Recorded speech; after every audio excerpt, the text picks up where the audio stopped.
अहमदनगर जिल्ह्यातील आणि पारनेर तालुक्यातील पिंपळगाव रोठाच्या पठारावर 450 वर्षांहूनही जुनं आणि हेमाडपंथी पद्धतीमध्ये बांधलेलं श्री क्षेत्र कोरठण देवस्थान आहे।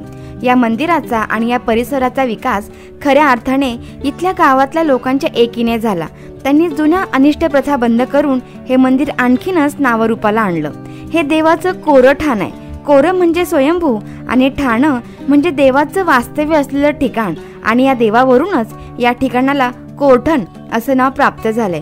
शिवाय जिल्ह्यातील उंच देवस्थानांपैकीच एक हे मंदिर आहे। 1997 मध्ये गगनगिरी महाराजांच्या हस्ते या मंदिराचा जीर्णोद्धार करण्यात आला आणि त्यांचं मंदिरही इथे बांधण्यात आलंय। शिवाय या मंदिराशेजारीच अश्वरूढ खंडोबा आणि म्हाळसा यांची भव्य मूर्ती असलेलं एक मंदिरही आहे। तर अशा या बिन टाकायच्या देवाच्या माहितीसाठी इथे नक्की क्लिक करा।